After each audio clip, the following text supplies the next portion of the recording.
शाम का समय था। आकाश पर हल्का नारंगी रंग फैल चुका था। राजगीर के शांत वन में एक अद्भुत शांति थी।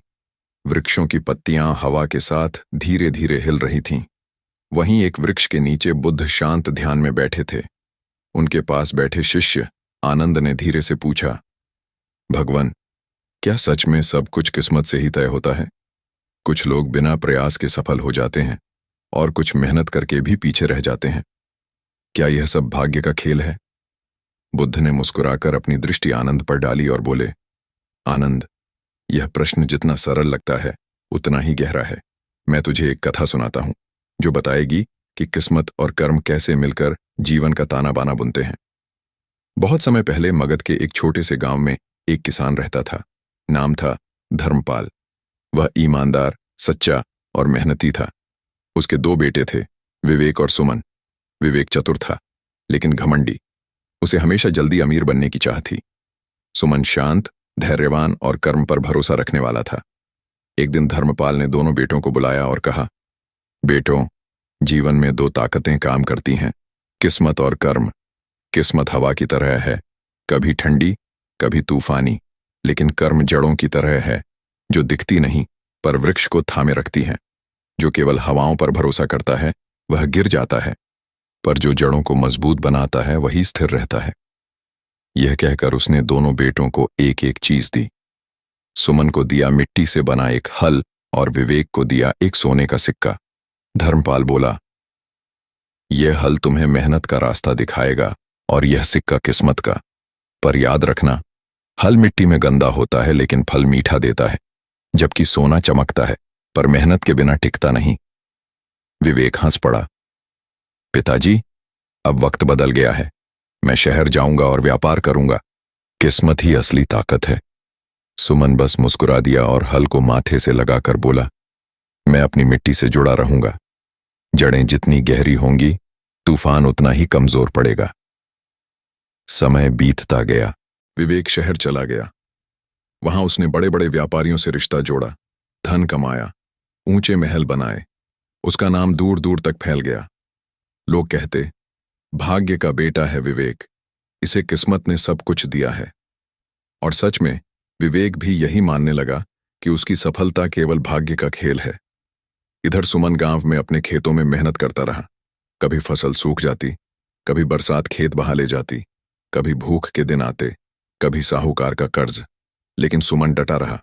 वह सुबह सूरज के साथ उठता और शाम तक खेत में पसीना बहाता। लोग हंसते, किस्मत तेरी दुश्मन है सुमन। सुमन बस मुस्कुराता और कहता, किस्मत अपनी जगह है, पर मैं कर्म नहीं छोड़ूंगा। वर्षों गुजरते गए। विवेक का व्यापार बढ़ा, पर उसका अहंकार भी। वह दूसरों को तुच्छ समझने लगा। उसने कहा, मेहनत गरीबों का काम है, भाग्य ने मुझे चुना है। पर किस्मत की चालें बहुत अनोखी होती हैं। एक वर्ष ऐसा आया जब व्यापार में घाटा हुआ। समुद्र में जहाज डूबे, सौदे रद्द हुए और धीरे धीरे उसका सारा धन डूब गया। जो लोग पहले झुकते थे अब मुंह मोड़ने लगे। विवेक का महल बिक गया, नौकर चले गए। अब वह उसी गांव की गलियों में बिना जूतों के भटकता था जहां कभी लोग उसके नाम का सम्मान करते थे। उधर सुमन के खेतों में पहली बार अद्भुत फसल आई। उसने नालियां बनाई, मिट्टी सुधारी और मेहनत से हर साल फसल बढ़ाई। धीरे धीरे उसका घर सुखी होने लगा। बच्चे हंसने लगे। लोग कहने लगे, देखो, जिसकी किस्मत खराब थी उसकी मेहनत ने सब बदल दिया। एक दिन गांव के मेले में दोनों भाई आमने सामने आ गए। विवेक फटे कपड़ों में खड़ा था, चेहरा थका हुआ, आंखों में पछतावा। सुमन ने उसे देखा और बिना कुछ कहे अपने घर बुलाया। विवेक ने कांपते स्वर में कहा, भाई, तू सही था। किस्मत ने मुझे सब दिया था, पर कर्म की नींव न थी। आज सब ढह गया। सुमन ने बस इतना कहा, हवा बदलती रहती है भाई, लेकिन जड़ें कभी नहीं छोड़नी चाहिए। विवेक की आंखों में आंसू भर आए। उसे किसी ने बताया, यदि तू सच जानना चाहता है तो बुद्ध के पास जा। वही बताएंगे कि किस्मत और कर्म में अंतर क्या है। अगली सुबह विवेक थका हारा बुद्ध के पास पहुंचा। वह उनके चरणों में गिर पड़ा। भगवान, मैं सब खो चुका हूं। भाग्य ने मुझे ऊंचा किया फिर गिरा दिया। बताइए क्यों? बुद्ध ने करुणा से उसकी ओर देखा और बोले, विवेक, भाग्य बीज है, पर कर्म उस बीज को अंकुरित करने वाली वर्षा। बीज चाहे कितना भी अच्छा हो, अगर उसे पानी और धूप न मिले तो वह सूख जाता है। भाग्य ने तुझे अवसर दिया था, पर तूने उसे घमंड से नष्ट कर दिया। याद रखो, नाव किस्मत से मिलती है, पर उसे किनारे ले जाने की ताकत केवल नाविक के हाथों में होती है। विवेक रो पड़ा। भगवान, अब मैं समझ गया, किस्मत सिर्फ रास्ता दिखाती है, पर मंजिल तक कर्म ही पहुंचाता है। बुद्ध ने मुस्कुराते हुए कहा, यही जीवन का नियम है। भाग्य केवल शुरुआत है, पर मेहनत अंत को सुंदर बनाती है।